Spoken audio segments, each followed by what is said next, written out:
Tá sim, Mirelle. Pronto, pode iniciar? Pode sim. Bom dia a todos. Eu sou Mirelle, né? Sou orientada pela professora Adriana Mayumi, estou fazendo um mestrado na Univasf e hoje eu vou dar aula sobre células procarióticas e eucarióticas, as suas estruturas e os micro-organismos que a possuem. Então, de maneira assim, geral, o porquê que é importante estudar os tipos de células. Então, o estudo da célula, eles podem proporcionar entender os micro-organismos, né? Saber identificar e descrever esses organismos vivos através de suas estruturas, porque eles vão, o estudo das células vai proporcionar entender a função de determinada estrutura, por que aquela estrutura é importante para aquele organismo. Como também ele vai ajudar a monitorar e a combater os micro-organismos, porque ele vai proporcionar a o estudo assim em relação a você entender o porquê por exemplo, aquela parede celular ela pode ser quebrada, por que aquela célula pode ser morta. Então, isso vai ajudar a entender as futuras aulas, provavelmente, do que é a taxonomia, o monitoramento, o combate ao micro-organismo, isso tudo vai ser a partir dos tipos de célula. Então, os tipos de célula surgiu há cerca de 4 bilhões de anos. O pesquisador Robert Hooke, a partir de uma análise com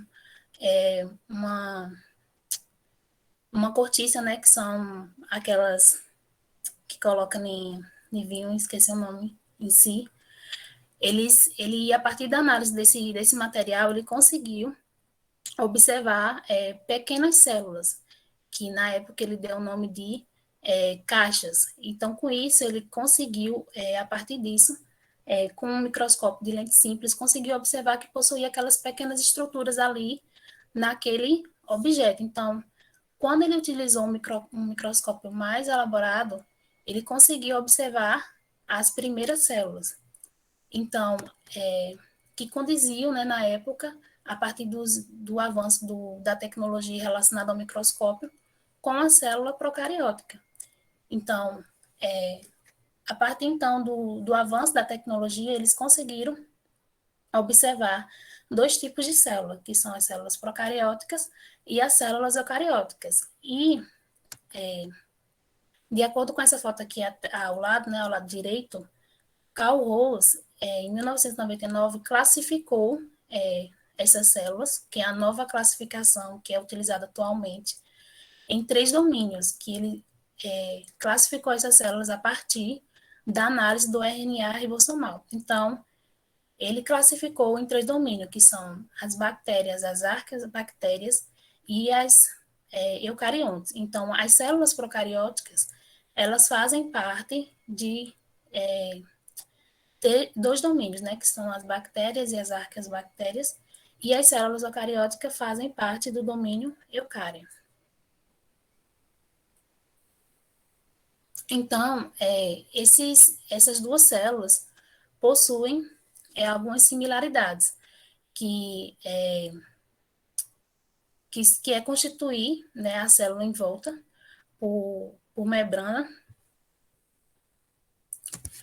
por uma membrana plasmática, como também essas células elas utilizam a energia, né, como o ATP, e elas podem armazenar suas informações genéticas no DNA, que foi o que levou, né, à diferença da nova classificação dos domínios, né, que foi a análise dos genes. Então, as células procarióticas, elas são constituídas pelo domínio bactéria e pelo domínio arquea, que, por exemplo, as bactérias têm, né, as bactérias patogênicas, as bactérias benéficas, que serão relatadas nas aulas posteriores com mais com um estudo mais aprofundado, né? Então, aqui eu vou relatar duas, que é o risóbio e os bacilos, como também tem as arcas bactérias, que são aquelas bactérias resistentes a uma determinada ação ali que o meio proporciona. Por exemplo, os metanógenos, que são arqueobactérias que vivem na ausência de oxigênio. Então, eles têm essa capacidade de conseguir sobreviver nesses ambientes, como as bactérias halófitas, que halófitas externas, né, que são as bactérias que conseguem sobreviver a uma elevada concentração de sal naquele meio onde ela se encontra. E tem as bactérias termófilas externas, que são as bactérias que eles conseguem habitar aquele local que condiz com altas temperaturas, por exemplo, o vulcão. Então, as bactérias que estão presentes ali são denominadas bactérias termófilas.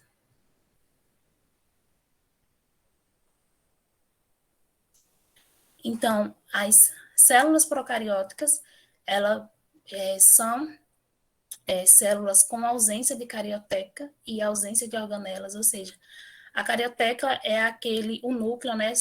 É a membrana que está ali ao redor do núcleo. Então, as células procarióticas não possuem um núcleo, e as organelas, que são aquelas estruturas especializadas em uma determinada ação assim principal para os organismos, né? Então, as células procarióticas elas não possuem essas organelas que as células eucarióticas possuem.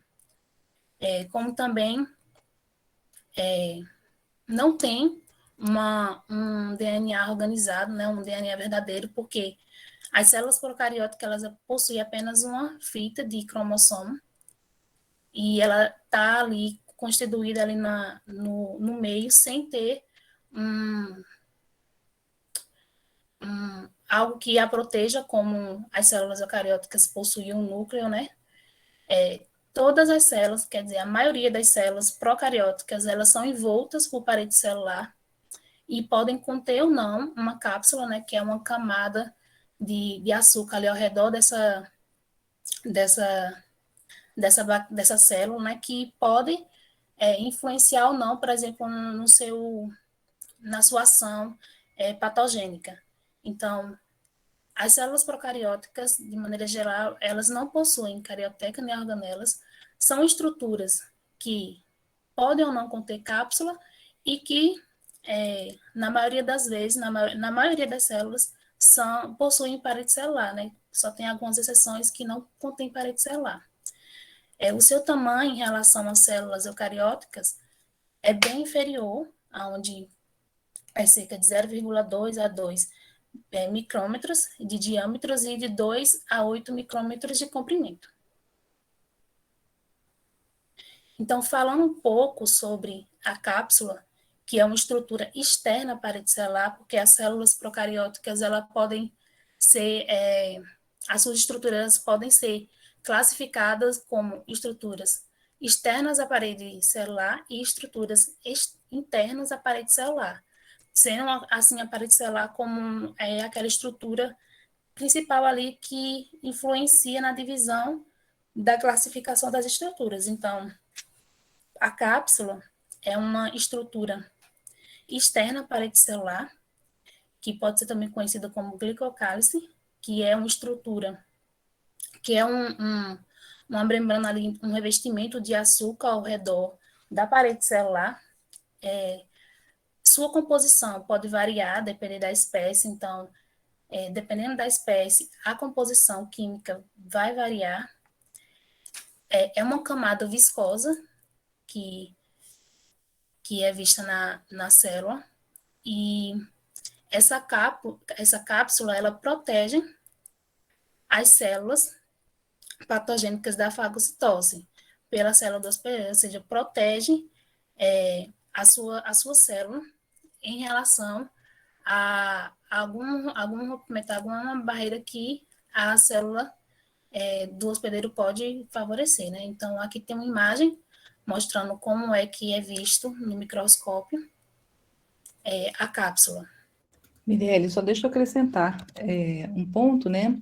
Que nessa cápsula também, a denominação de glicocálice, cápsula ou camada limosa, ela vai depender também dessa composição química. Então, a cápsula geralmente é uma camada um pouquinho mais enrijecida, vamos dizer assim, tá? Enquanto que o glicocálice não, e a camada limosa também seriam estruturas mais fluidas, né? Mais viscosas, como ela colocou ali, né? E uma coisa que é importante, essa cápsula, além de proteger, ela também pode servir como uma reserva de nutrientes, tá? Então, em condições em que essas bactérias estejam com deficiência de nutrientes, ela pode utilizar o próprio carboidrato que existe na composição dessas cápsulas para poder se autoalimentar, tá? Então, é uma estratégia que alguns micro-organismos podem utilizar quando na ausência de disponibilidade de nutrientes, tá bem? Pode prosseguir.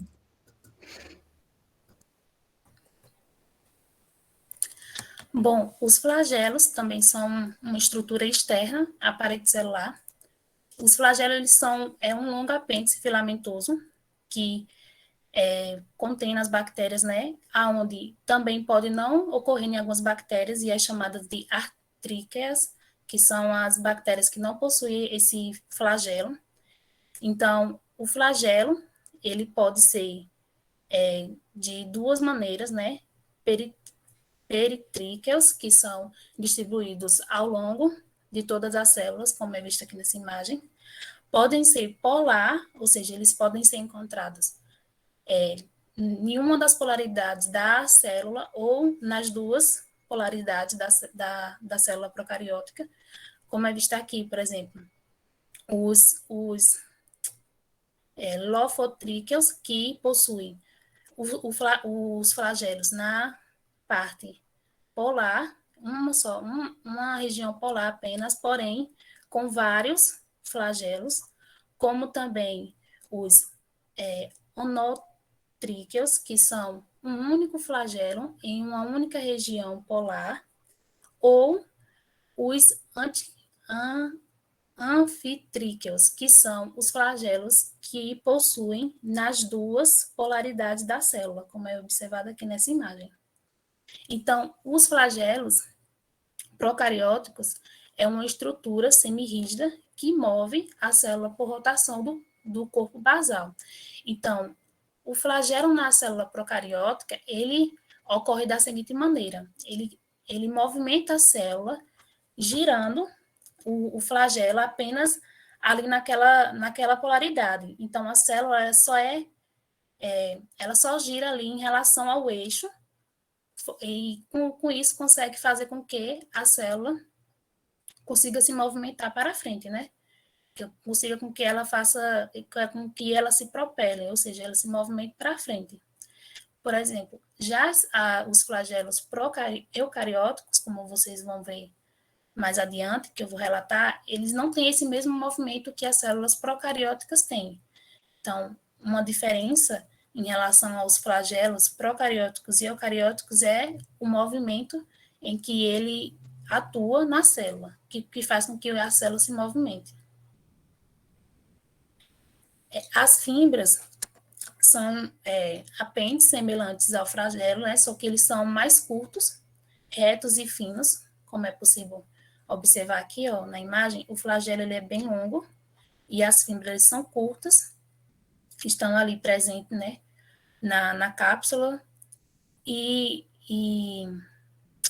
eles são usados mais para transferência de DNA de uma célula para outra, como é observado aqui, ó. Eles se conectam para divisão, ou então eles se conectam com uma célula posterior aqui para a transferência de informações, né, que é a transferência dos genes, e essas fibras podem ocorrer tanto no polo, só aqui nessa região polar, como também todo o corpo da célula, né, em toda a superfície.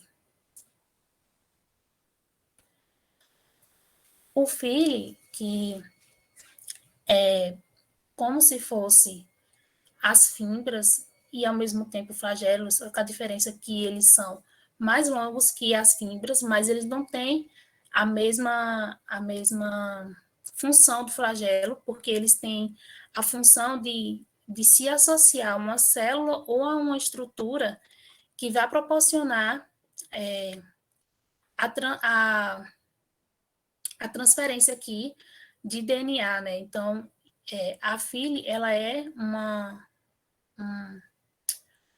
um filamento longo que vai proporcionar isso, que vai ajudar na mobilidade, pelo desligamento de algumas células, vai ajudar na troca de informações de uma célula para outra, sendo dito como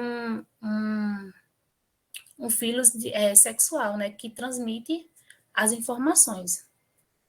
E ele normalmente só um ou dois pode conter alguma célula.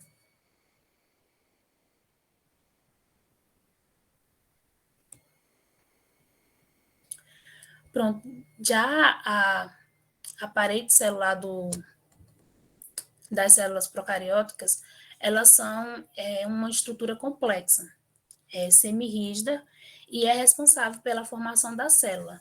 Então, a parede celular dos procarióticos, eles são uma estrutura composta por peptideoglicana, que é o que favorece essa rigidez à célula. Então, a parede celular. Então, a parede celular é a região onde consegue ali formar a célula, consegue manter a estrutura interna dentro da célula, né? E consegue, ao mesmo tempo, proteger a célula do meio ali em que ela se encontra. Então,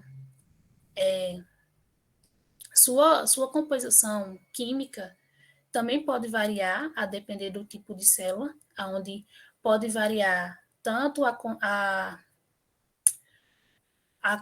quantidade que tem da peptidoglicana, como também de outras proteínas ou substâncias que a parede celular pode conter. Então, a parede celular ela vai ser modificada, né, vai ser influenciada a depender da espécie que se encontra. Então, por exemplo, os seres eucarióticos, eles possuem uma estrutura de parede celular diferente da célula procariótica, que eu vou relatar mais adiante, sendo que o principal fato assim, da célula procariótica ser uma célula rígida e uma característica é a composição das peptidoglicanas. Então, essas peptidoglicanas, né, eles são um sacarídeo que é ligado a outros, são várias peptidoglicanas ligadas umas à outra que formam, né, a parede celular, ou seja, ela vai circundando ali todas aquelas estruturas e que vai ser formada. Então, a parede celular das células bacterianas, elas podem ser gram-positivas ou gram-negativas.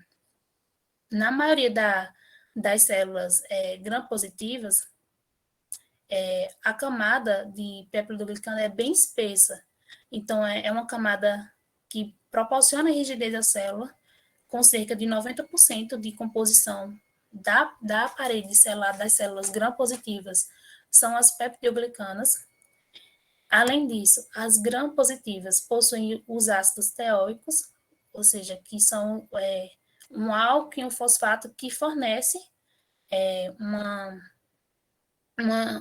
especificidade, né, uma rigidez assim, a parede celular das gram-positivas. Então, é um componente que faz parte apenas da parede celular das células gram-positivas. Já as bactérias gram-negativas, ela difere das células gram-positivas em relação à camada, né, de peptidoglicana, que é uma camada mais fina. Então, as células gram-negativas elas se tornam mais suscetíveis à composição ali que tem ali no meio, sendo que é cerca apenas de 10% da parede celular das gram-negativas, ela é composta por peptidoglicanos, ou seja, elas se tornam suscetíveis por ter uma pouca quantidade de peptidoglicanas. Além disso, as bactérias gram-negativas, possuem na sua parede celular uma membrana externa. E essa membrana externa, ela consiste, né, em lipoproteína, fosfolipídios, que vai ajudar, né, a proteger essas bactérias, as bactérias gram-negativas, de ruptura, né, de evasão, a fagocitose, essas coisas assim. Ela vai conseguir proteger as células gram-negativas e em relação, por exemplo, às bactérias gram-positivas, que elas não têm essa membrana externa, mas elas têm uma camada espessa de peptidoglicana. Já as células gram-negativas não. Como ela tem uma camada muito fina, elas possuem essa membrana externa para ajudar a melhorar a barreira, né, das substâncias que tem ali no meio em que a célula se encontra.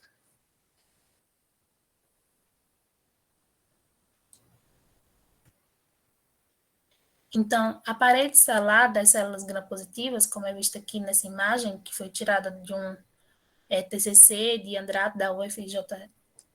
Então, é possível observar aqui, ó, nessa imagem, que as bactérias gram-positivas, eles possuem a membrana plasmática, né, que todas as células possuem, que eu vou relatar mais adiante, que é uma estrutura interna à parede celular, possuem a parede celular, que eles dizem que é a parede celular devido à grande quantidade de peptidoglicanas.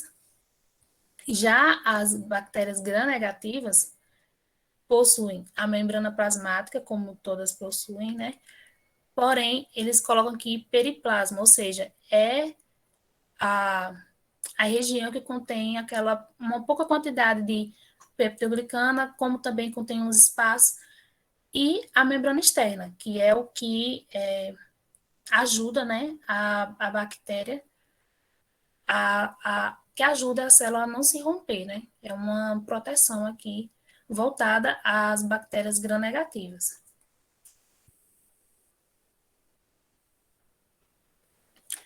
Além daquelas dois tipos de parede celular para as bactérias, né, que é a parede celular gram-negativa e a parede celular gram-positiva, tem alguns micro-organismos, como eu tinha relatado logo no primeiro slide, falando sobre as estruturas procarióticas, que não possuem parede celular. São algumas exceções de alguns gêneros, como os micoplasmas e os ureoplasmas, que eles não possuem a, a, a parede celular, mas que, ao mesmo tempo, eles têm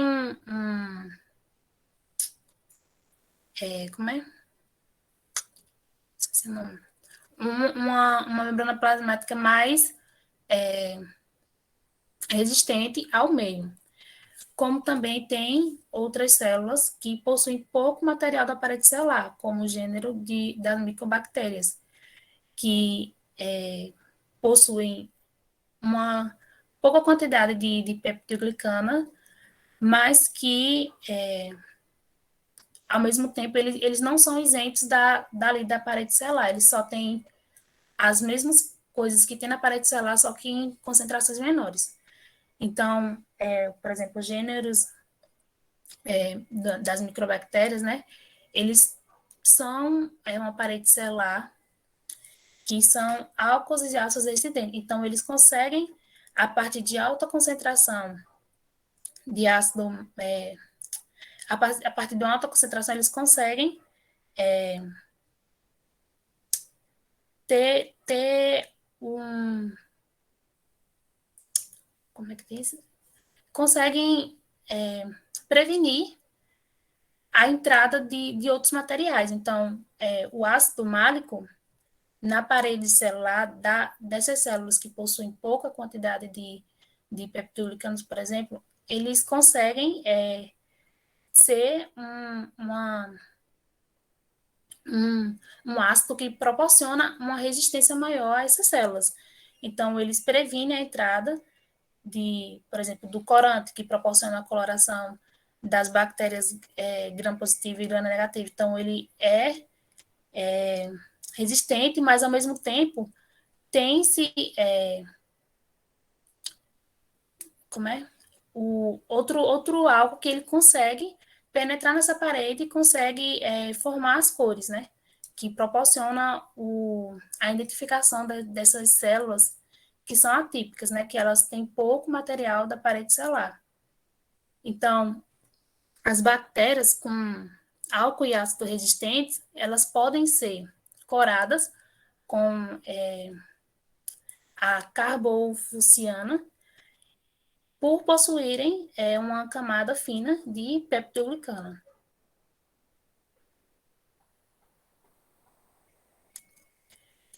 A membrana plasmática das estruturas, ou a membrana plasmática já é uma estrutura interna das células procarióticas. Então, ela consiste de fosfolipídios, né? Como você vai observar aqui, uma bicamada de fosfolipídios e proteínas que podem ser periféricas ou integrais. Então, essas proteínas, as periféricas, elas vão ajudar a célula, né? Vão proporcionar que os tratamentos fiquem ou não na superfície interna da estrutura da membrana plasmática. E as proteínas integrais, elas vão ajudar, assim,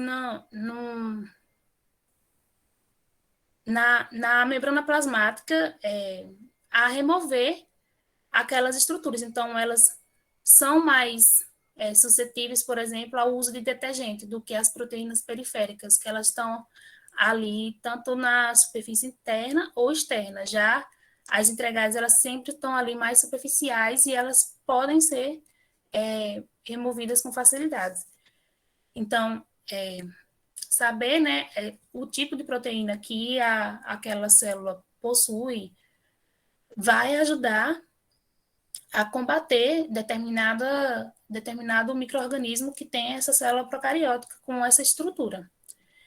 Então, além disso, tem as glicoproteínas, né, que são a glicose ligada às proteínas e os glicolipídios, que eles podem ajudar a proteger a célula, a lubrificar a célula, fazendo com que a célula consiga se deslizar entre a célula, né? Célula a célula, ela consiga ter aquela movimentação ali naquele meio. Então, isso proporciona a movimentação da membrana plasmática nesse meio. Além disso, a membrana plasmática das células procarióticas, elas são ditas como uma permeabilidade seletiva, né? Que tem uma função ali de servir de barreira para que alguns materiais consigam atravessar a célula ou que sejam impedidos de entrar na célula. Então, a membrana plasmática, ela tem essa função de ser uma estrutura que seleciona aqueles materiais que podem ou não entrar na estrutura, né? Entrar em si na célula. Então, a membrana plasmática, ela também possui algumas moléculas transportadoras para aquelas moléculas muito grandes, aquelas estruturas que são grandes e que não conseguem passar com tanta facilidade na membrana plasmática. Então, a membrana plasmática tem os dois tipos de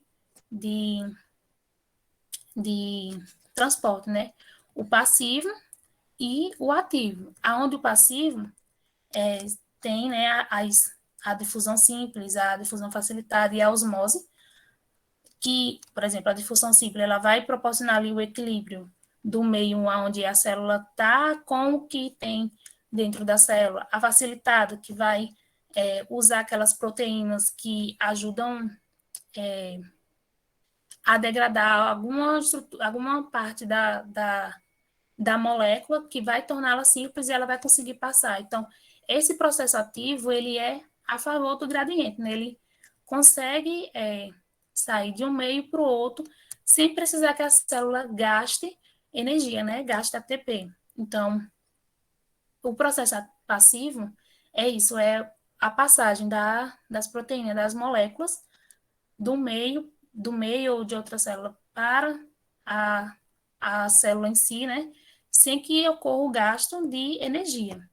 Já o processo ativo é o movimento, né, dessas moléculas, dessas moléculas que têm um gasto de energia, que elas precisam gastar energia para que consiga transportar essas moléculas que são ditas como grande, que não consegue passar com tanta facilidade pela membrana plasmática. Então, eles vão gastar energia para ter uma quebra ou conseguir passar em como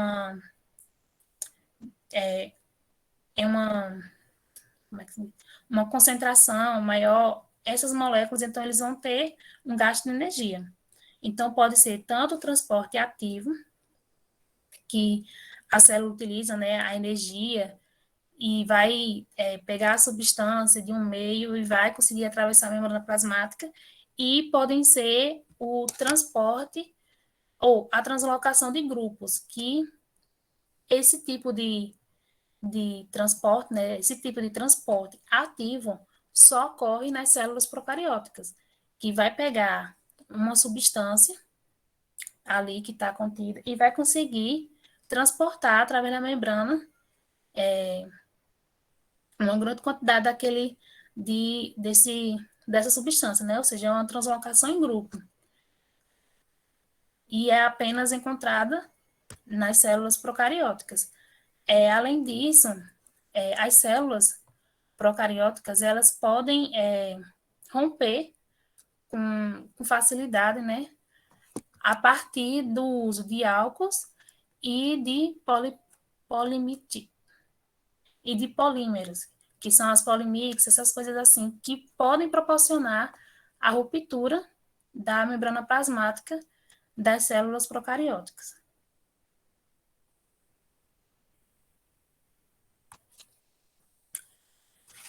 Outra estrutura das células procarióticas, que também é uma estrutura interna, né? Tudo que vem, assim, após a parede celular, tudo que está ali dentro, ali onde a parede celular consegue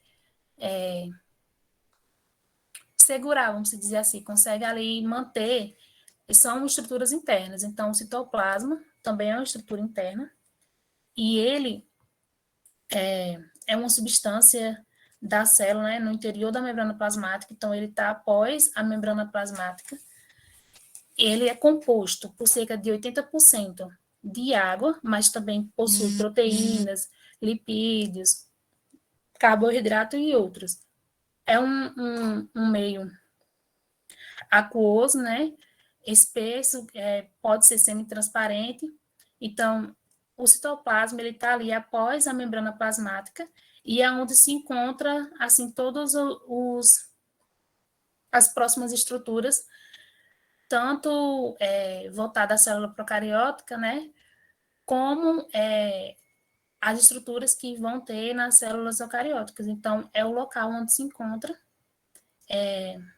as células procarióticas, e é o local onde contém, né, o DNA, que é onde mantém as informações e as funções de determinada estrutura da célula. Então, o citoplasma é esse local, é esse sistema aquoso, semi-transparente, que é composto principalmente por água, mas que contém outros compostos.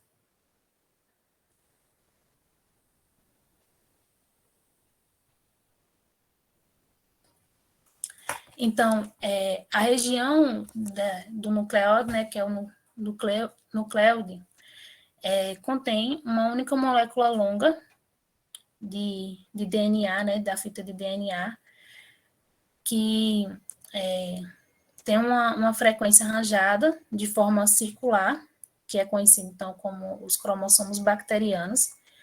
E aqui é onde carrega todos os dados necessários que a estrutura precisa, que a célula, as funções que a célula vai precisar. Então, aqui é onde contém toda aquela informação.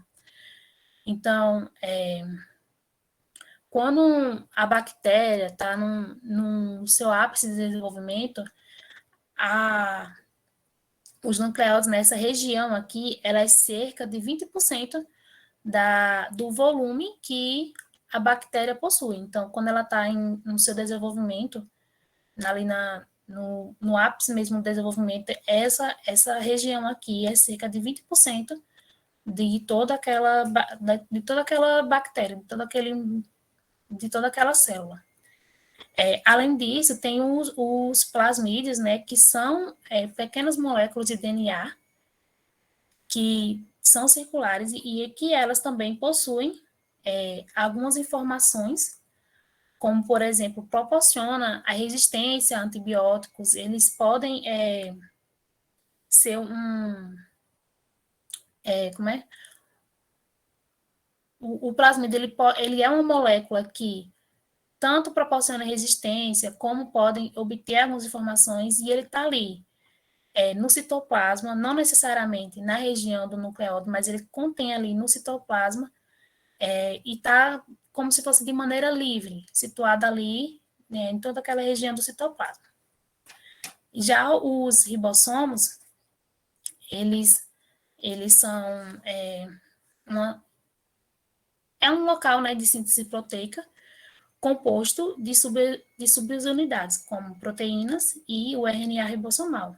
Então, o ribossomo, por exemplo, ele é diferente do ribossomo eucariótico porque tem uma concentração diferente, voltado à velocidade ali, né, das proteínas e do RNA que contém ali no meio. Então, o ribossomo das células procarióticas é conhecido como 70S. Já os ribossomos das células eucarióticas são 80S, e vou mostrar mais adiante. Mirelle, é o contrário, viu? Está escrito no seu slide. Os procariotos têm 70S. Os Então, eucarióticos, 80S. É que você falou o contrário para eles. sim, desculpe. Exatamente. Os procarióticos têm 70S e os eucarióticos têm 80S, que isso influencia, né, na substância que vai conter ali, que vai conseguir agir no ribossomo de cada célula. Só vou voltar um pouquinho nos ribossomos, né? Essa diferença, na verdade, de tamanhos, elas se relacionam porque assim, os ribossomos são formados de duas subunidades, tá? Uma maior e outra menor. Então, essas subunidades, elas são diferentes para eucarioto e procarioto. Então, quando você tem uma diferença de componentes como esses, isso faz com que, se você tiver um medicamento para procarioto, por exemplo, ele não vai ter uma atuação direta nas células eucarióticas, tá?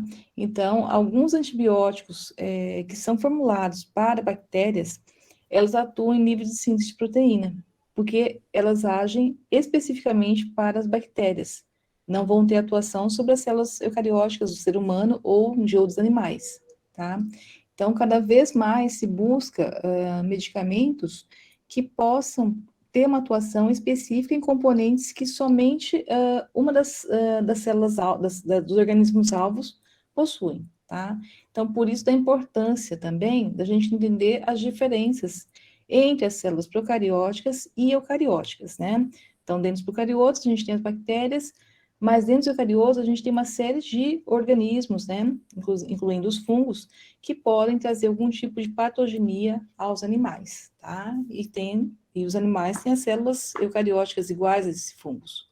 Daí a dificuldade, muitas vezes, de você ter um controle mais efetivo quando você tem uma infecção fúngica. Pode continuar, Mirelle.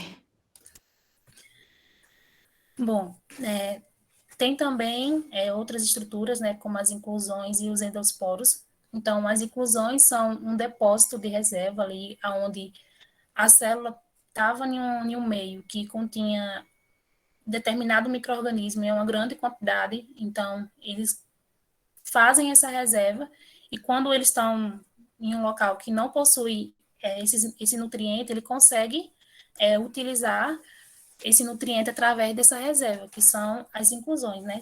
Essas inclusões são situadas dentro do citoplasma, e elas são comuns e incomuns nas bactérias, ou seja, eles são também usados como um meio de identificar certa espécie, certos gêneros de bactérias, por exemplo. Então, os grânulos metromáticos são inclusões que proporcionam uma cor avermelhada, né, que é conhecido como volutina, e eles conseguem armazenar os fosfatos inorgânicos. Por exemplo, ele pode ser visto em algas, em arquebactérias e outro mais que, por exemplo, é característico dessa espécie, Corynebacterium diphtheria. Então, ele é uma inclusão que consegue identificar esse tipo de espécie, esse tipo de bactéria, né? Os grãos de enxofre, eles conseguem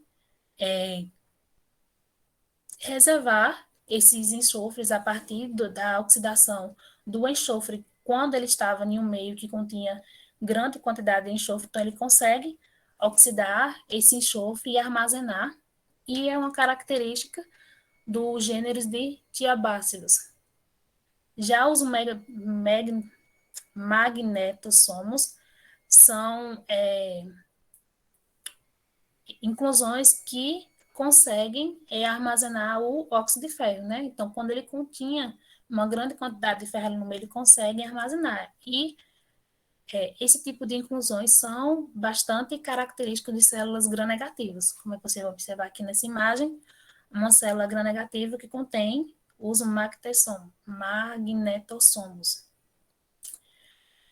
Já os endosporos, eles são uma estrutura, né, uma estrutura especializada que proporciona, né, armazenar não, é uma estrutura especializada de repouso, né, que é exclusivo de bactérias, e eles conseguem obter ali as informações daquelas bactérias devido essas células serem desidratadas, teve algum rompimento, alguma coisa, ele consegue armazenar as informações dessas células e eles conseguem sobreviver ao ambiente até conseguir novamente conter uma nova célula ali desses endosporos. Então, ele consegue, assim, quando a célula se rompe, né, ele é liberado para o ambiente. Então, essa estrutura ele vai ser uma estrutura que consegue armazenar aquelas informações e consegue sobreviver a ambientes com temperaturas extremas, com alguma peculiaridade, né, salinidade, alguma coisa assim, ele consegue se manter naquele ambiente armazenando aquelas informações ali.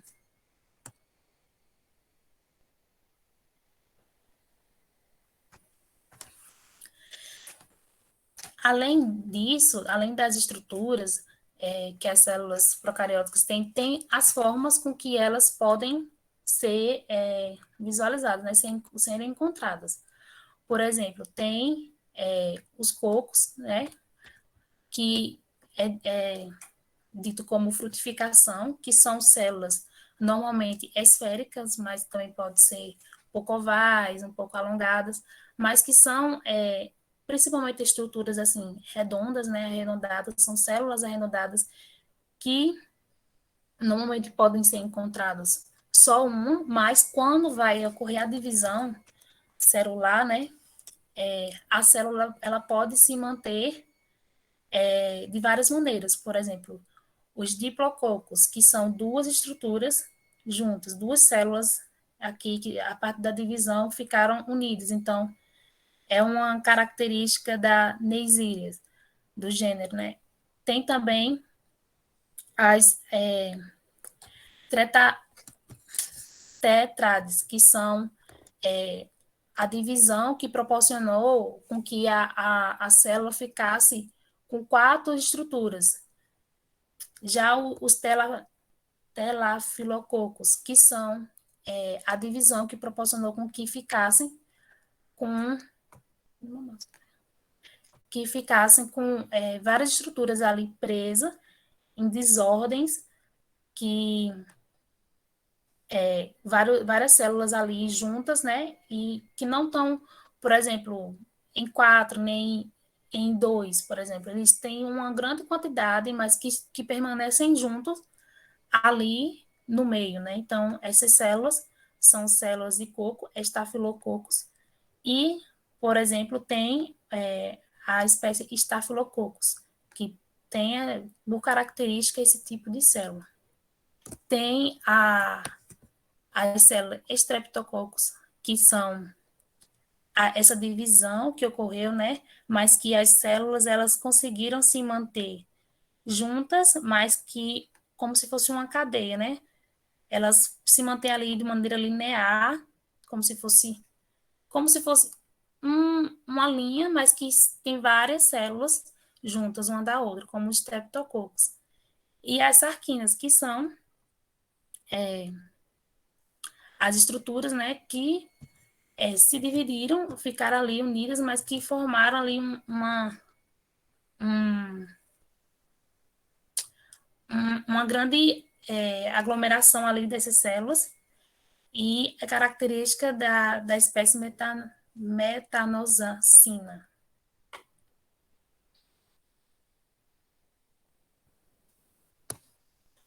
Tem outras formas, os bacilos, né, como os bastonetes. Os bacilos é bastante característico, principalmente das espécies, né, dos bacilos. Então, tem o bacilo isolado, que é composto apenas por um único, que é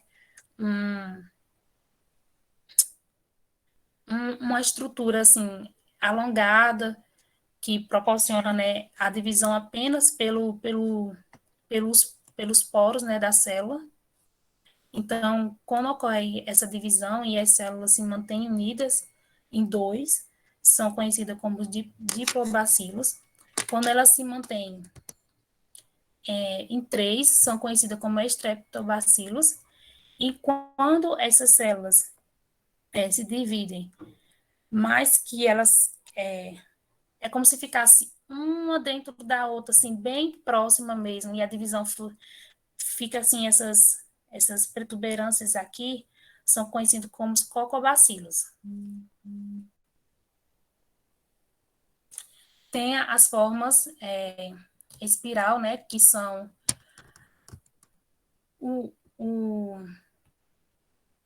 a célula realmente com uma forma de espiral, e ela pode ser em vibrão, que são essa curvatura leve, apenas uma curvatura, então é conhecido como vibrão. Tem os esperilos, que possuem como se fosse uma forma helicoidal, né, como se fosse ali o formato do DNA, e são bem rígidos.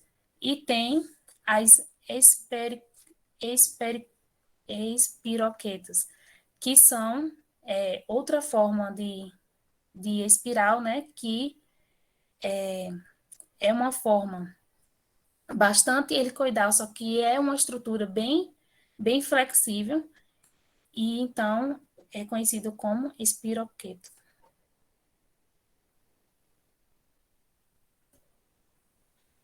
Tem também outras formas que as células procarióticas possuem, como estrelas, como triângulos, como retangulares e planos. Então, as formas das estruturas celulares, né, a morfologia dessas estruturas, elas podem ser de diversa maneira, que vai depender da espécie ou até mesmo do meio que ela pode estar. Então, normalmente pode ser apenas uma forma por espécie, mas também essa espécie ela pode conseguir modificar sua forma devido às condições do ambiente, ou também ela pode ser encontrada de diversas formas, por característica mesmo de determinada espécie.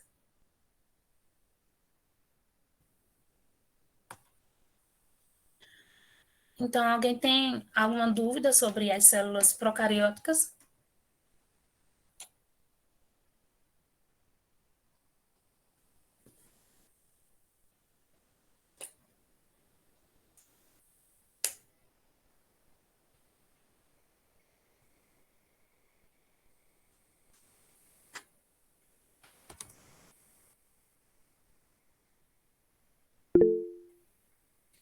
Nenhuma dúvida? Por enquanto, não, Mirelle. Eles responderam aqui no chat. Tá certo.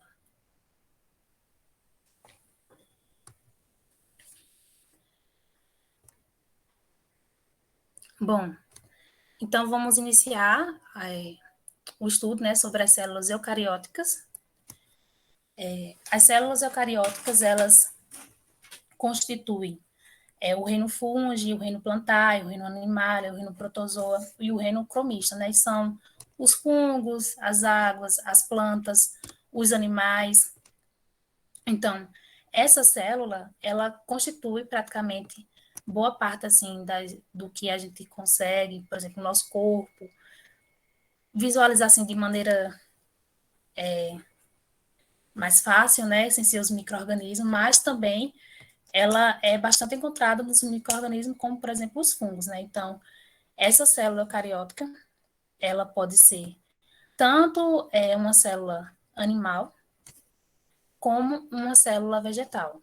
Animal, os fungos, nós, seres humanos, e célula vegetal, como as plantas, as águas. Então, essa célula, ela pode ser dessas duas maneiras, célula vegetal e célula animal, onde essas células possuem algumas diferenças, principalmente relacionadas às organelas, né, que são aquelas estruturas especializadas que apenas as células eucarióticas possuem.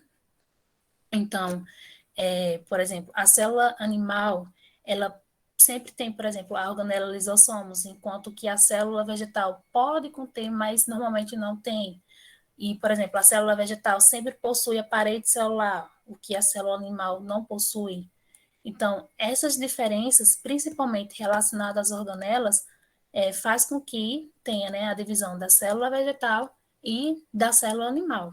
Então, essas células relacionadas às células procarióticas, elas são maiores.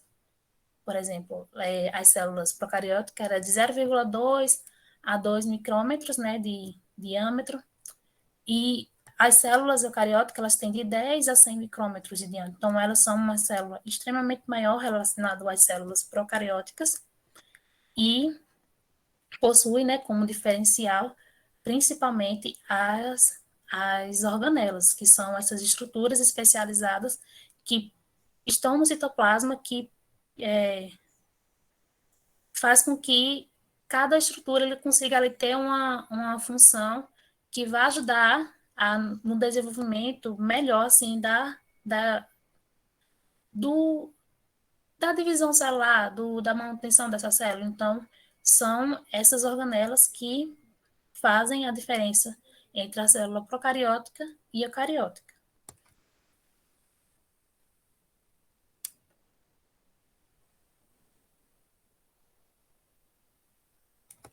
Tá passando? Não.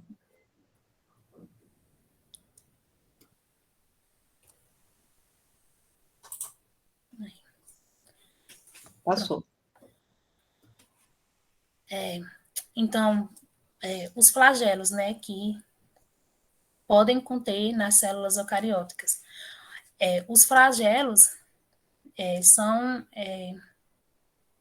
uma estrutura, né, uma projeção que proporciona a locomoção e movimento da célula, né, e além de conseguir afastar substâncias que não são necessárias, que a célula não precisa. Então, o flagelo tem essa função de movimento, de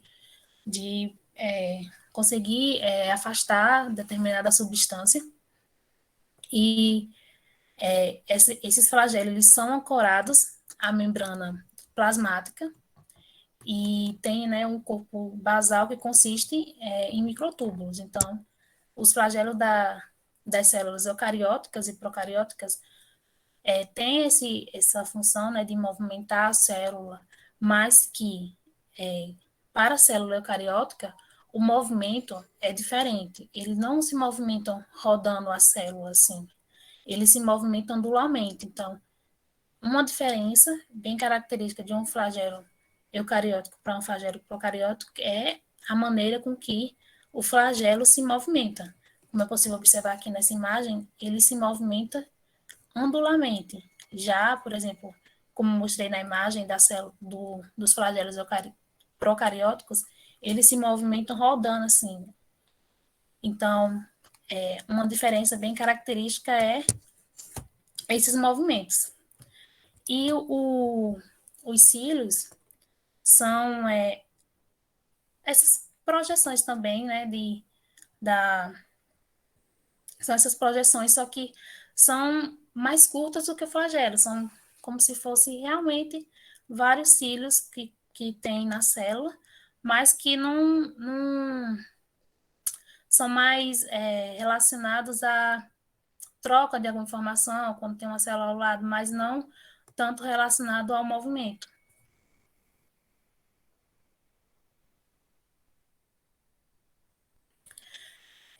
A parede celular das células eucarióticas, elas são mais simples do que as células procariontas, porque elas não precisam ser tão rígidas assim, não precisam ser. Elas não são, na verdade, tão rígidas, porque elas têm outras estruturas que proporcionam assim uma como se diz, que proporcionam uma função melhor de cada parte da célula, e com isso não precisa de uma parede celular mais espessa, por exemplo. Então, as células que possuem parede celular, né, que são principalmente a célula vegetal, né, que possui a parede celular, elas são mais simples do que as células procarionte. Então, quando não tem essa parede celular, como as células animal, a membrana plasmática, ela é esse revestimento de resistência, né? Ele é o revestimento que vai proporcionar ali a célula manter o citoplasma, tudo dentro. Então, quando não tem parede celular, o que vai ser a estrutura de resistência vai ser a membrana plasmática. Então, a glicocálise reforça a superfície da célula, unindo a célula, ou seja, vai conseguir proporcionar ali o reconhecimento de uma célula para outra, né, que a depender da composição química, tem ali o reconhecimento de uma célula para outra, conhecido como glicocálise, e, por exemplo, alguns exemplos de parede celular que que são diferentes uma das outras, por exemplo, são as algas, que elas têm celulose e outras substâncias contidas na parede celular. Já os fungos, eles têm principalmente a manana e a quitina, entendeu? Principalmente a quitina, que é composto na sua estrutura. Então, essa diferença química vai influenciar ou não na, na resistência dessa parede celular quando relacionada a determinado micro-organismo.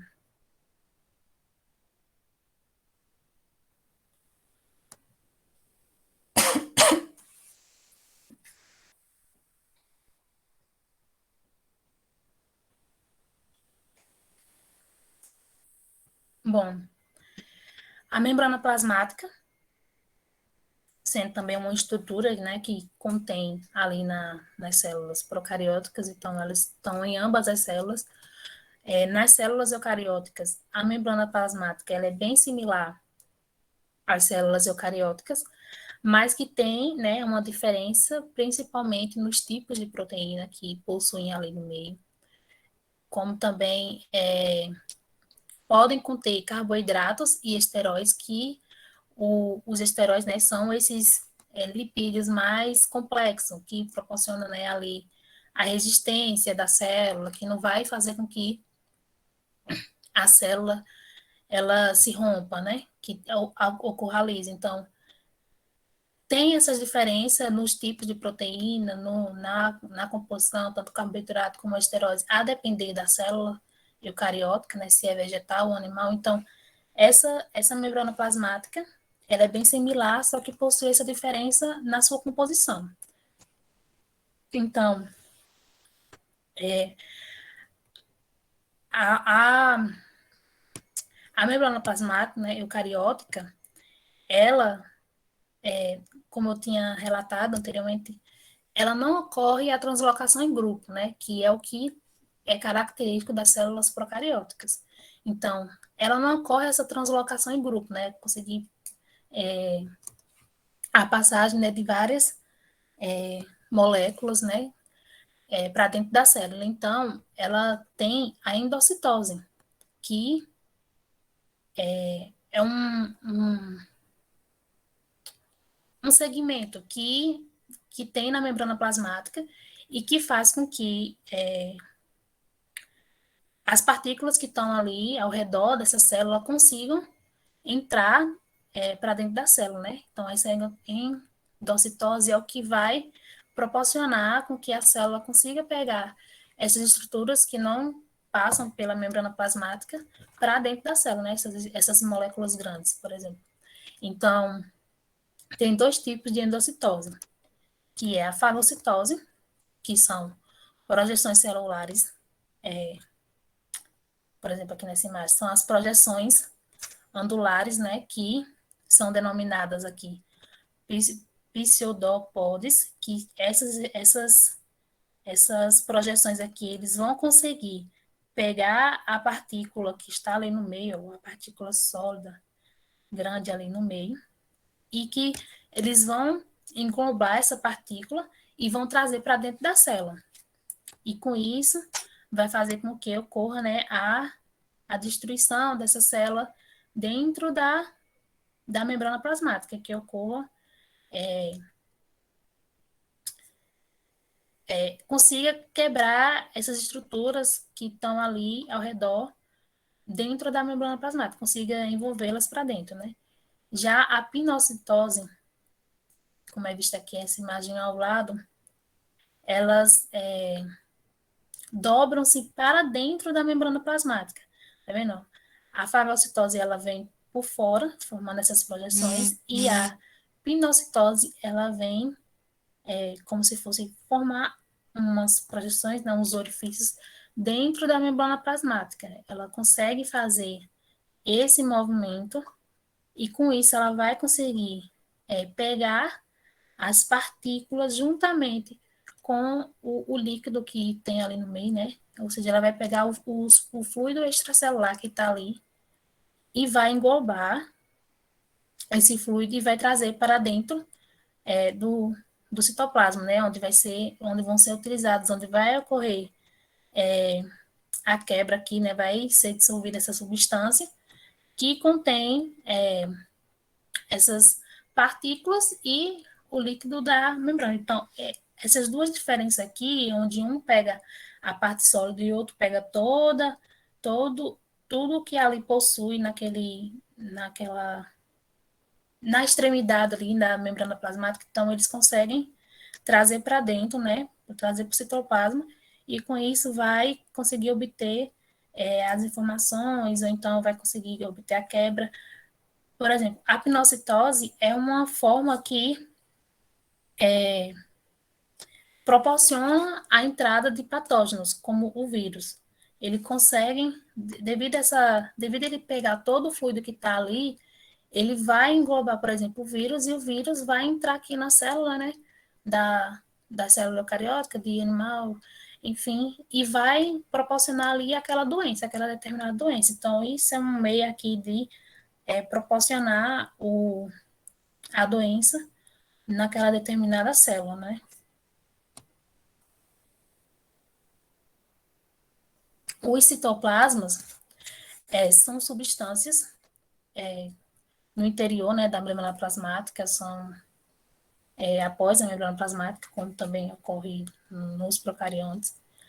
Essas estruturas, elas são uma estrutura interna complexa, que ela tem uns bastões que são bem pequenos e cilindros, que são chamados de microfilamentos, microtubos e filamentos intermediários. Então, esse citoesqueleto, né, é composto por esses microfilamentos, filamentos intermediários, e são vistos, né, dito de maneira sem ser técnica, como bastões pequenos e cilíndricos. Poxa. Aqui. O fluido citoplasmático, né, é o que condiz com o movimento do citoplasma eucariótico, né? Esse fluido citoplasmático é o que faz com que o citoplasma tenha esse movimento diferenciado, chamado de fluido citoplasmático, aonde uma parte da célula ela pode ir para outra célula, né, auxiliando assim, fazendo com que ocorra a troca de nutrientes, né, a distribuição de nutrientes, faz com que tenha essa troca de informações a partir desse fluido citoplasmático que contém nas células eucarióticas, onde uma célula está uma do lado da outra e elas podem, por exemplo, se essa célula não tem determinado nutriente, então essa célula vai proporcionar esse nutriente para essa outra célula que não contém, então é chamado de fluido citoplasmático. E a citoplasma, né, como eu já tinha falado, né, é onde tem as enzimas, né, as enzimas e onde está encontrando-se as organelas. Então, essa estrutura, né, esse meio é onde se encontra as organelas das células eucarióticas. O ribossomo, que tem nas células eucarióticas, como a professora também já tinha relatado anteriormente, né, são os ribossomos 80S. Então, essa diferença, né, de subunidades faz com que tenha determinado controle diferente em relação às células procarióticas, né? Determinado antibiótico vai atuar em uma de suas subunidades e vai proporcionar o controle dessa célula. Então, os ribossomos das células eucarióticas, eles podem ser ligados às superfícies externas ou à membrana do núcleo, né, ou aqui perto do núcleo, e que eles sintetizam as proteínas destinadas à inserção da membrana plasmática, né, destinadas ali à membrana plasmática, ou eles podem se encontrar livres no citoplasma. Então, o ribossomo pode estar preso a uma determinada superfície, membrana plasmática ou retículo endoplasmático ou núcleo, ou eles podem se encontrar livres por todo o citoplasma, né? Mirelle, antes de você passar para o outro slide, eu vou só fazer uma pergunta para os alunos, tá? Veja, todo mundo já ouviu falar de citoesqueleto?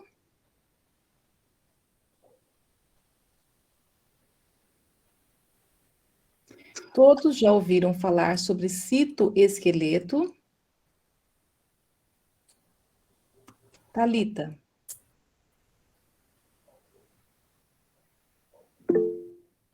Na escola? Tá. O que vocês lembram do citoesqueleto? Ele é uma estrutura importante para alguma função celular ou não? Certo. Vocês acham que ele tem alguma função?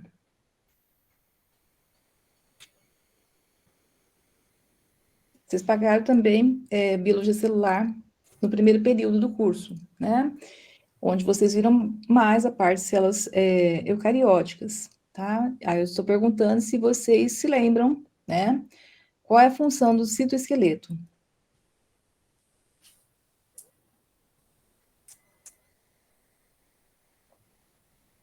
Guilherme?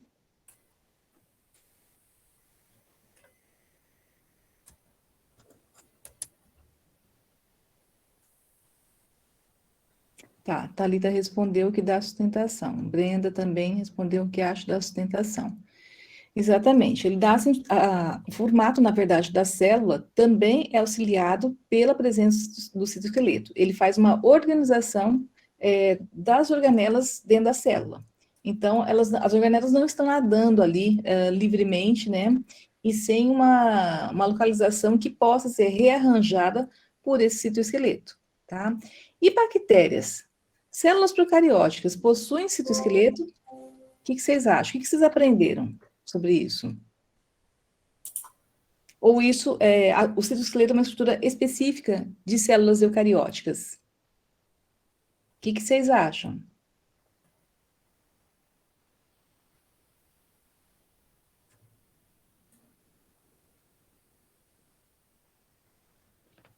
Uma opinião vale milhões, né?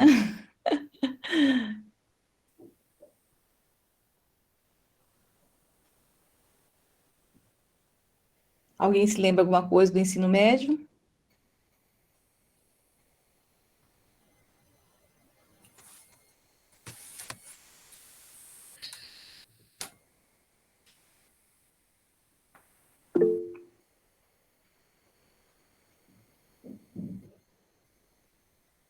Tá, Maria Luísa não se lembra. Tá, veja, o citoesqueleto, na verdade, se vocês talvez pegarem livros do ensino médio, eu não sei se isso vão trazer essa citação de que o citoesqueleto também pode estar presente em células procarióticas, tá? Então, hoje você sabe que, na verdade, mesmo as células procarióticas, elas possuem também proteínas similares, né, à tubulina, à quitina, que a gente vê, que são as proteínas constituintes dos microtúbulos e microfilamentos, né? Eles também estão presentes nas células procarióticas, tá? Então, são as proteínas análogas a estas proteínas que existem nas eucarióticas. E eles também têm um tipo de citoesqueleto, né? Então, a forma que a bactéria vai ter, seja ela em formato de bacilos ou em formato mais de víbrio, ele vai ter a presença de proteínas que vão trazer essa conformação para essas células procarióticas, tá? E muitas dessas proteínas relacionadas a essa conformação na morfologia dessas células, elas são responsáveis pela própria divisão também, né? Então, elas ajudam, na hora que você tem a divisão, a fissão binária de uma célula procariótica, essa própria fissão, ela também tem o auxílio de proteínas que vão causar, então, a invaginação da parede, né, e da membrana plasmática, e a formação de uma nova parede, tá? Então, para isso, você tem um conjunto de proteínas que elas vão se agregar ali próximo à área de fissão celular, para que você tenha, então, a formação dessa nova parede, tá? Então, o citoesqueleto também é uma estrutura que está presente nas células procarióticas. Tudo bem por aqui?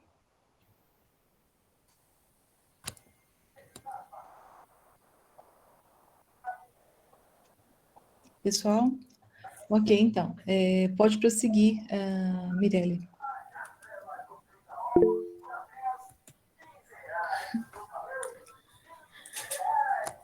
Bom, então, como eu já tinha relatado, né, um diferencial bastante importante relacionado às células eucarióticas e procarióticas são a presença de organelas que as células eucarióticas possuem.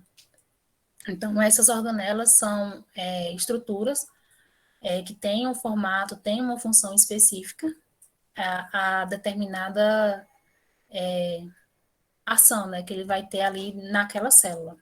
Então, por exemplo, uma organela que é bastante característica das células eucarióticas são os núcleos, que eles são ditos como os maiores e são os mais visíveis na estrutura da célula eucariótica.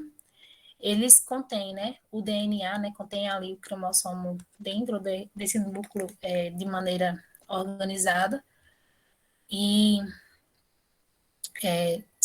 ele possui, né, um envelope nuclear ao redor que consegue ali manter as estruturas ali dentro da célula, possuem poros, né, que é onde ocorre a troca de algumas informações.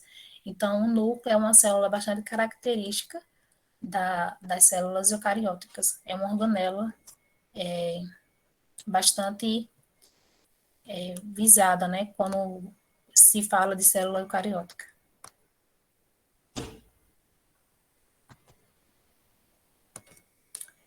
O retículo endoplasmático é outra estrutura, é outra organela, né, que possui as células eucarióticas. Ela é uma estrutura extensa, que tem uma rede, né, de sacos membranosos ali achatados, como é possível observar aqui, ó. É uma rede bem extensa desses sacos membranosos, né, ou tubos, a depender do tipo de retículo endoplasmático, porque eles podem ser tanto liso como rugoso. São essas duas maneiras que podem ser encontrada o retículo endoplasmático, aonde o retículo endoplasmático liso, ele continua aqui, ó, circundando o núcleo, né? E eles são formados aqui em sacos ao redor do núcleo.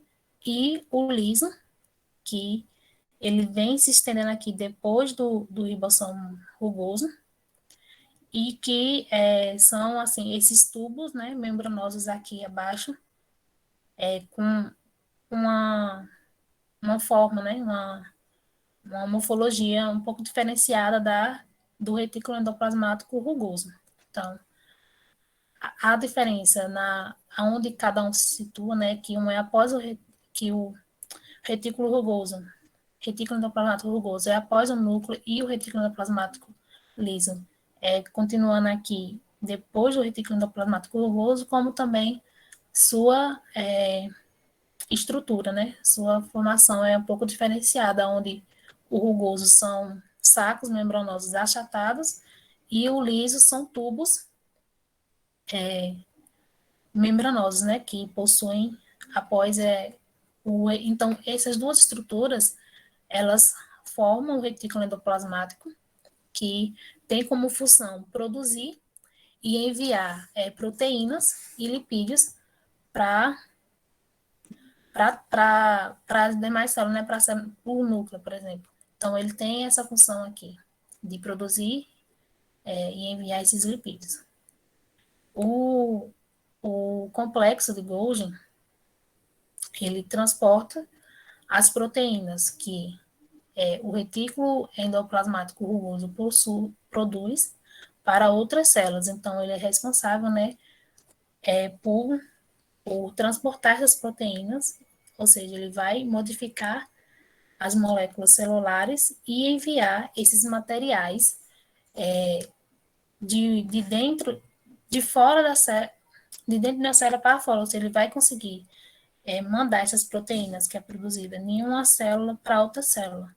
Então, ele pode ser armazenado dentro da célula original, onde consegue. Ele pode ser armazenado dentro da célula, essas proteínas, ou eles podem ser transportados para outra. Então, quando contém, né, essas vesículas de armazenamento, que são os lisossomos, eles conseguem armazenar essas proteínas. Tá, Mirelle, só fazer um ajuste aqui, tá? Na verdade, esse complexo de Golgi, ele é responsável por transportar esses lipídios para a membrana plasmática da própria célula, né? E também enzimas para os lisossomos. Quem se lembra, você vai falar sobre o lisossomo, né, no próximo slide? Uhum. Tá, então eu vou deixar, depois a gente continua, tá? Ele vai levar, então, essas enzimas para os lisossomos. Pode continuar. Então, esses lisossomos, eles são formados, né, no complexo de Golgi, e que eles contêm uma única membrana e uma estrutura interna que tem como função, né, a digestão celular, a degradação daquelas moléculas. Como a professora ia falar, aquelas moléculas que vêm para a lisossoma, eles têm ali o armazenamento e eles conseguem degradar essas moléculas para depois serem absorvidas. Os lisossomos, eles são bem característicos, né, uma organela bem característica das células animal, mas também podem ser encontrados nas células vegetais. O vacúolo é uma outra organela que tem um espaço ou uma cavidade no citoplasma e ele é revestido por uma membrana chamada tonoplasto. Esse vacúolo pode ser de 5 a 90% da célula, a depender, né, do tipo de célula que esse vacúolo se encontra. Então, ele pode ter diversos tamanhos e podem ser encontrados em ambas as células. Tá. Mirelle, só deixa eu fazer um adendo aqui, tá? Os lisossomos, na verdade, eles fazem a digestão de todo o material que não vai ser mais utilizado pela célula, tá? Então, aquelas enzimas que foram transportadas do complexo de Golgi para os lisossomos, eles são, na verdade, enzimas proteolíticas, né, que vão quebrar, muitas vezes, moléculas que já não são mais, que não vão ser mais utilizadas pelas células. E depois dessa digestão, ele consegue, então, levar esse material para fora da célula também, né? Então, daí é importante alguns elementos que às vezes são tóxicos para as células, elas são, na verdade, degradadas por essa organela que está presente nas células, tá?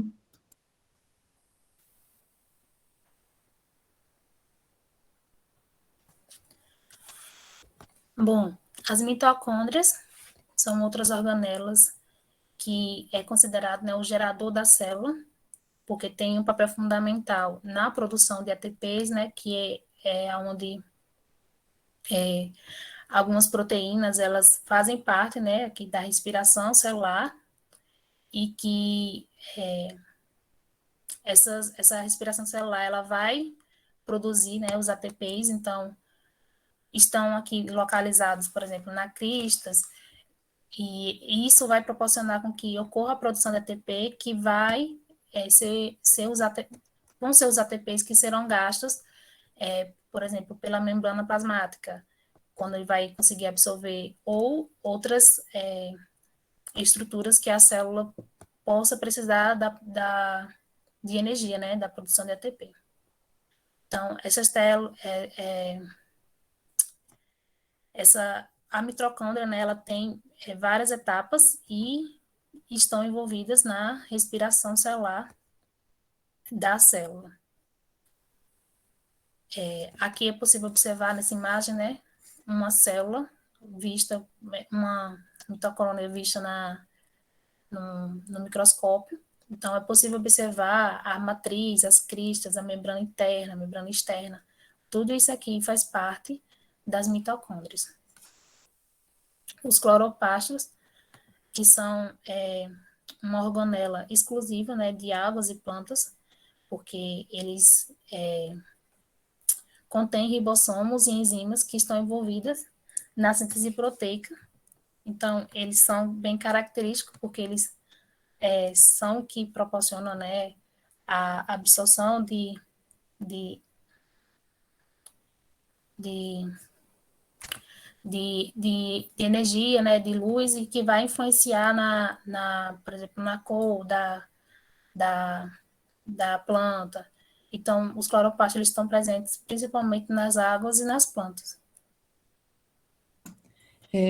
Pessoal, deixa eu só fazer uma pergunta. Células procarióticas possuem mitocôndria?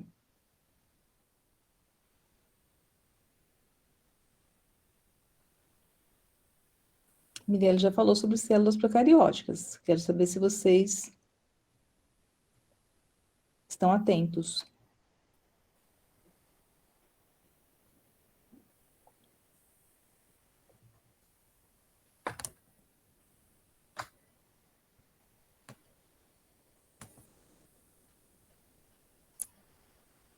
João Paulo, o que você acha? Não possuem? Se não possuem, Guilherme, como é que a respiração ocorre nas células procarióticas? Eu pergunto isso porque uma das funções da mitocôndria é a respiração celular. E no caso das procarióticas, elas fazem isso onde? O que vocês acham?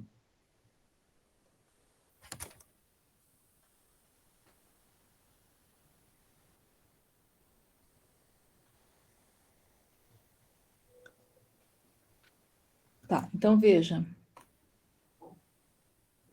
Na área interna da membrana plasmática. Então, vejam que a membrana plasmática, para as células procarióticas, elas têm uma importância a mais do que a questão de transporte, né, e percepção, muitas vezes, do ambiente externo. Elas têm a função também de gerar ATP, através da respiração que ocorre em nível de membrana, tá? Então, vejam que existem organelas que não estão presentes nessas células procarióticas e que a função que essas organelas desempenham elas são transferidas para outras partes da própria célula, né? E no caso das procarióticas, isso acontece em nível de membrana plasmática, tá bem? Ok, Guilherme. Certo, João Paulo. Tá, pode dar continuidade, Mirelle. Aí só lembrando que depois do final da aula eu passo também um quiz, viu, para vocês responderem.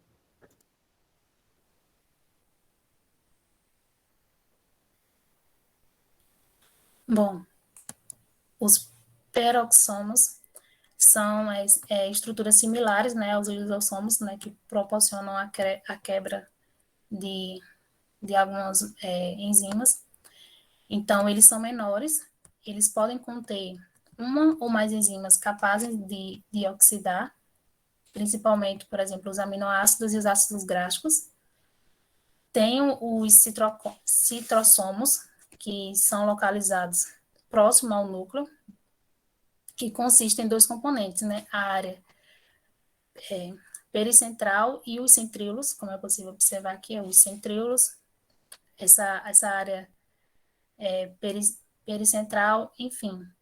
E são organelas situadas próximas ao núcleo, e essa área, ela é onde proporciona, né, o centro de organização para que ocorra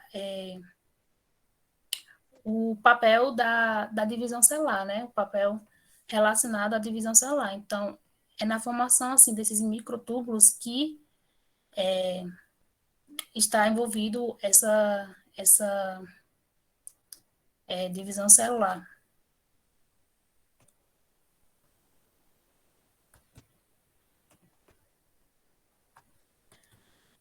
Alguém tem alguma dúvida sobre as células eucarióticas?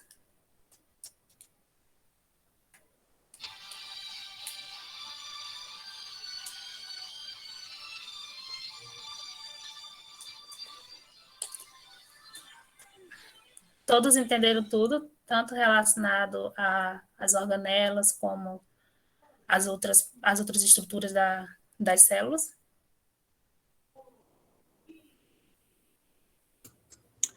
Por enquanto, eles não têm dúvida.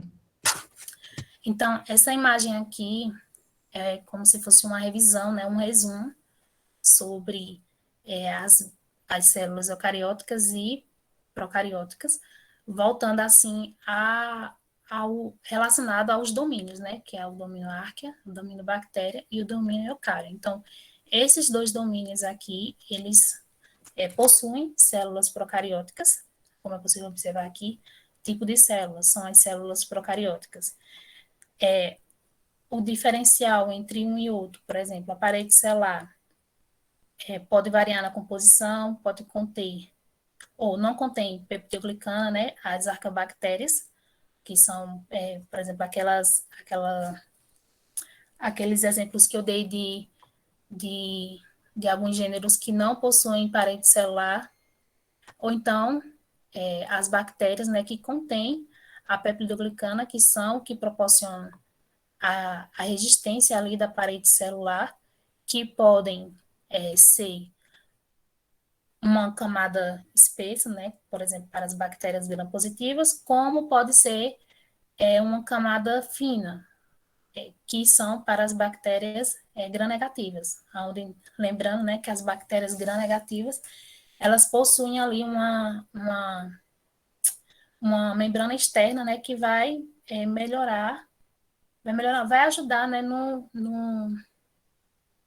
na resistência dessa bactéria, por elas possuírem uma pouca quantidade de peptidoglicana.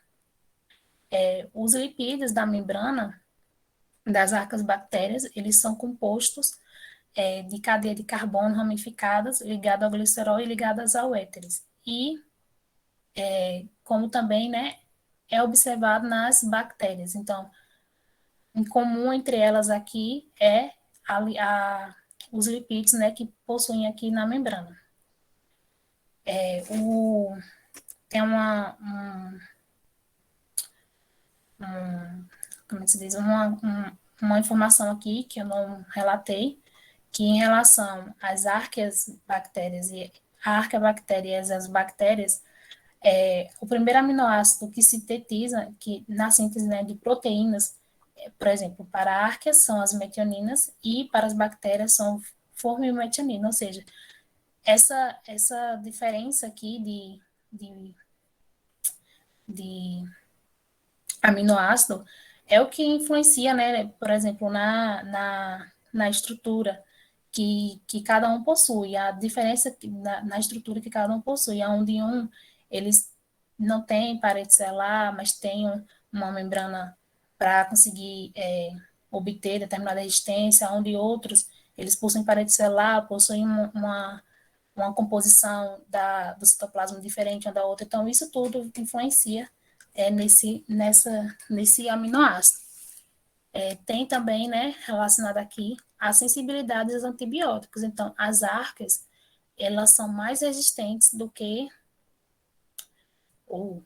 as arcas bactérias, elas não têm essa sensibilidade a antibióticos, né? Então, elas, querendo ou não, se tornam um pouco mais resistentes do que as bactérias, a depender da espécie em que a depender da espécie que essa bactéria se ela é uma gram-positiva, uma gram-negativa, se ela tem alguma aptidão na sua parede celular, né, se ela tem contém uma pouca quantidade de peptidoglicana, mas que possui uma outra estrutura que proporcione essa resistência. Então, isso tudo vai influenciar ou não na sensibilidade a antibióticos.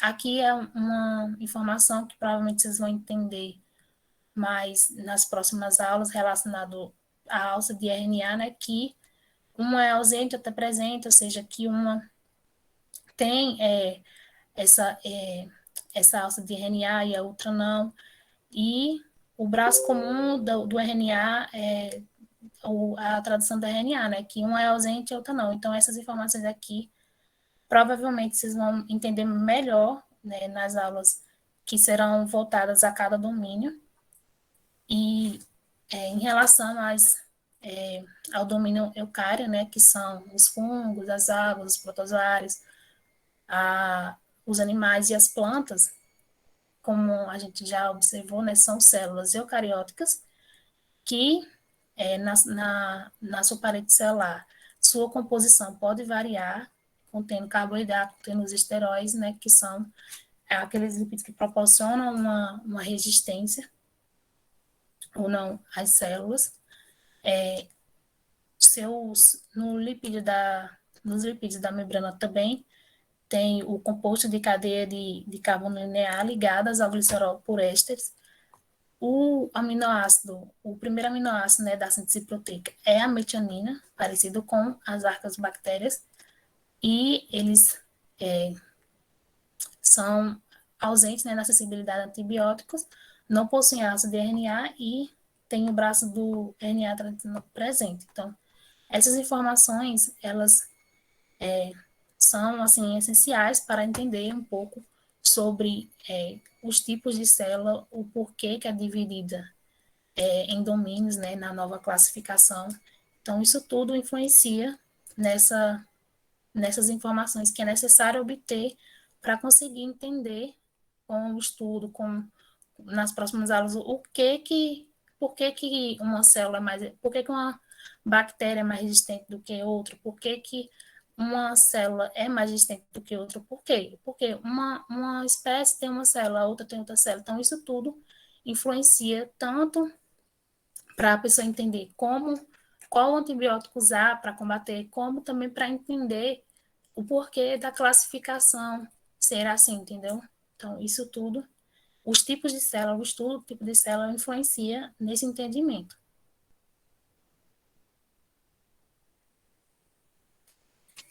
E é isso. Obrigada. Tá, obrigada, Mirelle. Pessoal, a gente vai colocar uma atividade para vocês agora. Eu vou mandar uma lista de frequência para vocês responderem, tá? Até às 10 horas, né? Tem tempinho ainda, tem mais ou menos 13 minutos, 14 minutos, tá certo? E à tarde, ela vai passar também um estudo dirigido para vocês fazerem, tá? Esse estudo dirigido deve ser respondido até hoje, né? Final do dia, tá? E enviado.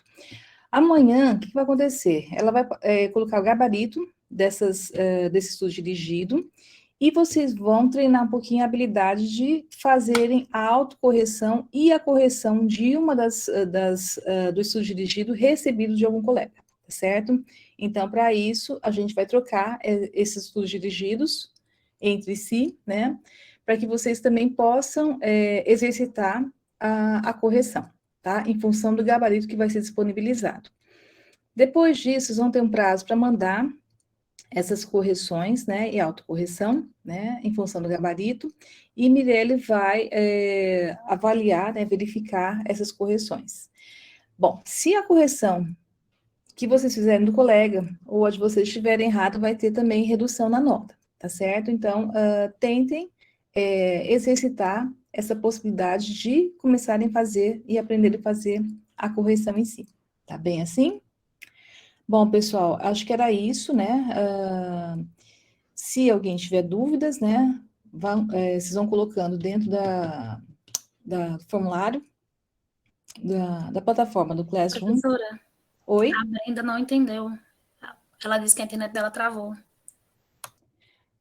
Agora, para responder a lista de frequência, tá? À tarde, vai ter uma atividade que ela vai colocar de estudo dirigido. Esse estudo dirigido deve ser respondido até hoje, tá? Que amanhã ela vai lançar o gabarito e vai também mandar as questões a gente vai trocar as questões entre vocês, tá? Então, por exemplo, Brenda pode receber a prova de Caiane. A prova de Caiane pode, a prova não, o estudo dirigido de Caiane pode ir para Thaís. Então, vocês vão corrigir também o de vocês, fazer uma autocorreção e corrigir a da pessoa, do colega que vocês estão recebendo o estudo dirigido, tá? Essa troca, quem vai fazer vai ser Mirelle. Ela vai mandar já as respostas para vocês fazer essas correções, tá? E aí vocês vão dar a nota de vocês, em cima da questão que foi respondida. Entendeu, Brenda e demais colegas? O que é importante? Nessa atividade, vocês estarão treinando a habilidade de fazer correção, certo? E, ao final, vocês vão mandar isso para a Mirelle, né? Postar no Classroom essa autocorreção, para que também ela possa avaliar a correção de vocês. Se a correção estiver muito equivocada, né? Muito errada, isso vai ter uma redução na nota, de ambos, né? Obviamente. Tanto a sua autocorreção, a sua correção feita equivocadamente, né? Como também o colega que, na verdade, que recebeu a nota, não. Vai ter a correção da nota que ele deveria ter te dado, tá certo? Tudo bem por aqui, pessoal? Entendeu, Brenda? De qualquer forma, essa orientação estará lá na sala de aula, tá certo? Então, tá bem, gente. Bom dia para vocês, tá? E respondam lá a lista de frequência. Mirelle, você permanece na sala, por favor?